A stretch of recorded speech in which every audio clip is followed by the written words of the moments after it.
Tar Heels riding the 2024 ACC Player of the Year, R.J. Davis, as Coach Ham reacts. He's seen this before. And watching R.J. Davis try to carry his team to their 4th straight win. R.J. rated his season average now is 17. Had a big second half offensively. Yeah, very big second half offensively, and also distributing the basketball very well. 5 assists, and more importantly, 0 turnovers for R.J. Davis. A clean game for both teams. 17 assists to 8 turnovers for North Carolina. 15 assists to only 6 turnovers for the Seminoles. So North Carolina by 10, and the ball inbounded for Powell.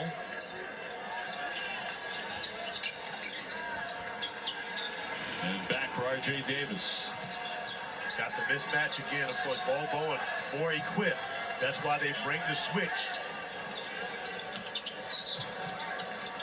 Cadeau back out top. Trimble's open. Can't bury it. And a high rebound. And it's going to be North Carolina ball. Great hustle by Drake Powell, not allowing Jamir Watkins to have the loose ball. And tonight's game check-in brought to you by All States. 2,589 career points. That is a lot of points, man. It really is. And Obi, I've removed the asterisks. Trimble inside again, and another bucket for him. Another bucket for Trimble as he continues to attack the basket, playing great basketball coming off the bench now. 15 points for Seth Trimble as he's able to get his shoulders past into and finish through the contact. But Obi, I mentioned, I'm done with the asterisks. I was with an asterisk for guys who played 5 years and looking at their records differently, and I was reminded by my college coach, Jeff Jones. This happened many, many years ago when freshmen weren't eligible to play. They could only play 3 years. So the guys who could then play 4 years came in and broke all their records. So I'm removing the asterisks. Hey, that's just a lot of points for R.J. Davis, a great college career. As you mentioned, reigning ACC Player of the Year. And trying to power North Carolina back into NCAA tournament contention. Dang will lift from way downtown, nothing but nets, and a timeout FSU. But it seems 2:12 to go. Seems like that cushion can never get past his hand. We've seen that 6 a couple times, but North Carolina keeping that cushion extended for a double digit. Duke is up to number 2 in the poll. They highlight our Saturday men's basketball triple header. NC State, Georgia Tech will tip it off at 3 o'clock Eastern. Then SMU squaring off against Stanford. They cap the night with Cooper Flag and Duke hosting this FSU team at Cameron Indoor. And that's the band over there. Almost to the end of the ACC regular season. Who's your surprise team, Ben? That's easy. Louisville. What Pat Kelsey has done in Louisville this year, right now sitting at 2 or 3 in the ACC, I believe 3 right now. But with the turnaround that they've had in Louisville has been tremendous. Give Patrick Kelsey and his staff a tremendous amount of credit. They have absolutely been the surprise team of the league this year. Always helps you have a great point guard. Yeah, it doesn't hurt. Chucky Hepburn shot 19 free throws Saturday against Florida State. Again, 17 of 19 from the free throw line against the Seminoles. Yep. He put a tremendous amount of pressure on their defense. Program record.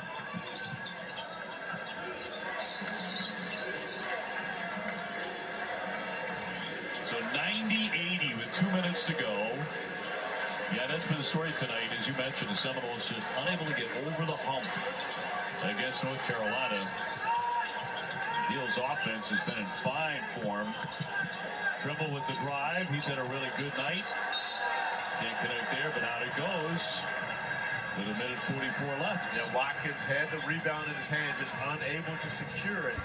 But it gives the Tar Heels another 20 seconds to run time off the clock.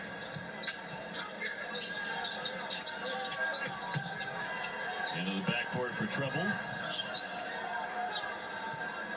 And time running out. And we're under 2 minutes to go in the second half. Season game tonight on the iron and tipped up and in by Van Allen Lubin. And Lubin even allowed that to come off of the rim. At least it looked like it from this angle. He let it come off of the rim before he tipped it back in. The swing and a jumper from the corner, swished in. Good touch there by Watkins. And another stop. The first field goal from Watkins in the second half. He scored at the free throw line, but the first time he's able to get bucket to go down. Timeout. 1:15 to go. Time for us to play one of our favorite games, the blind resume. Now look at these two teams, and you've got to guess who they are. I hope it's the audience that has to guess, because I know which one team is on the right. I have zero clue what the team is on the left. So it's not my favorite game. It's not fun for me not knowing what's going on. Luckily, Corey, we will reveal these. And here we go. Oh, that's a good one, OB. That is a great one. We had Vanderbilt on Saturday, but when you look at this resume, Arkansas at 4-9 in quad one. But you see the higher net. They're in the last four in over the Tar Heels right now, who are in that first four out. That's a tough one, and especially when you consider how difficult it's been in the SEC. But your conference record, they have a below 500 conference record. They're way below 500 in the conference.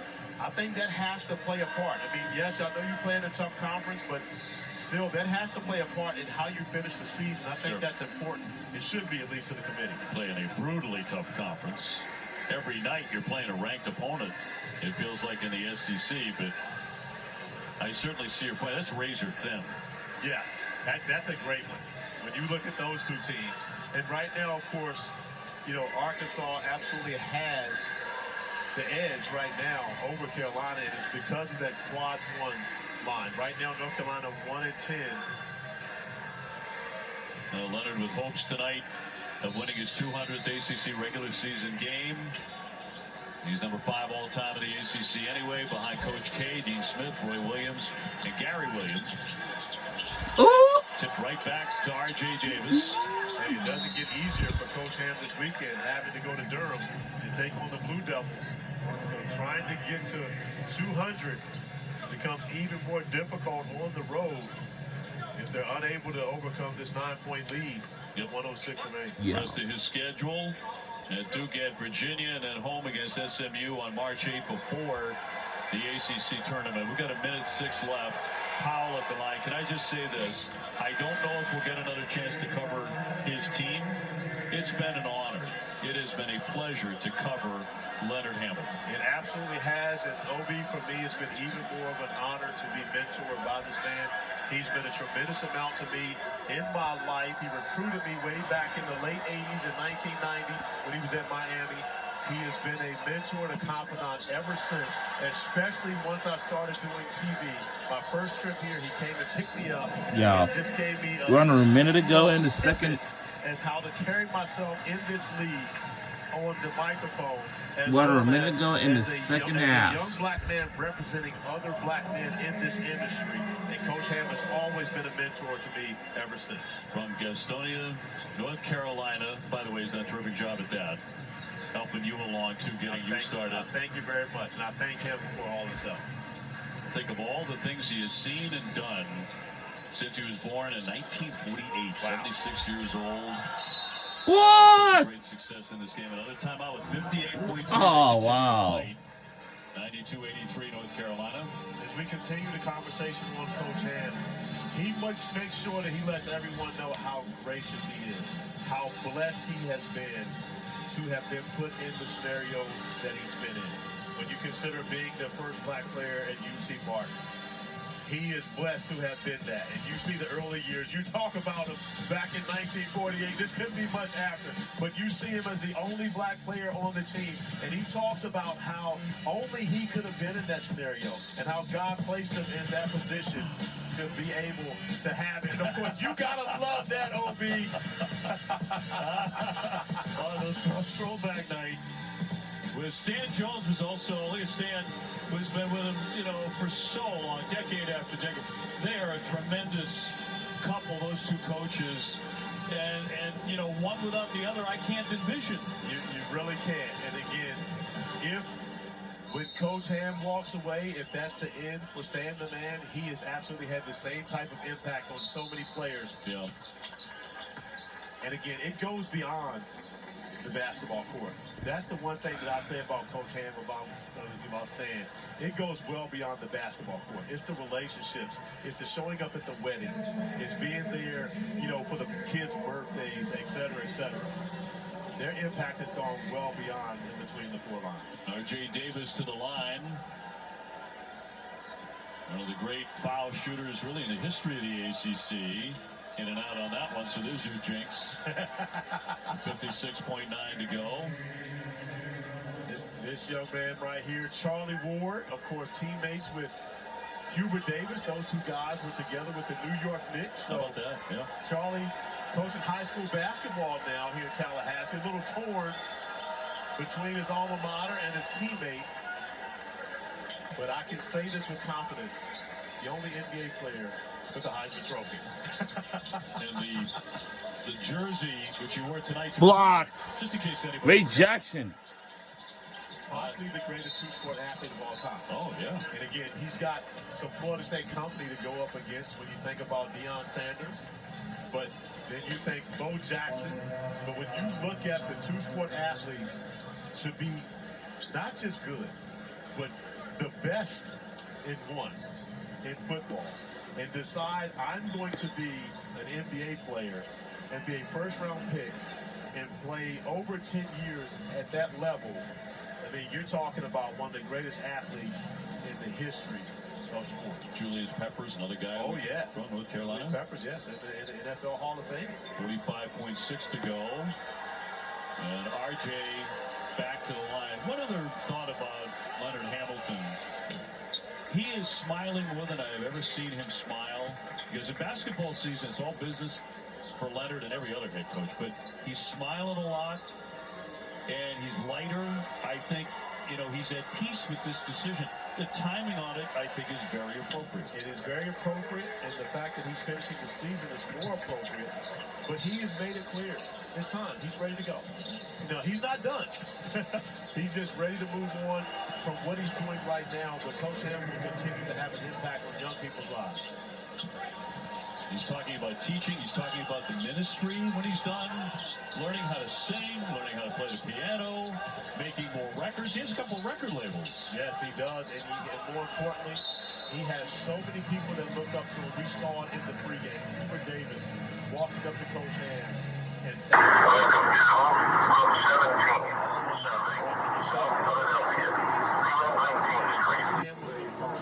assistant coach at SEC. Hubert Davis, of course, assistant coach at Louisville. But Coach Ham came to play for so many young people to be able to achieve their dreams coaching on the sideline.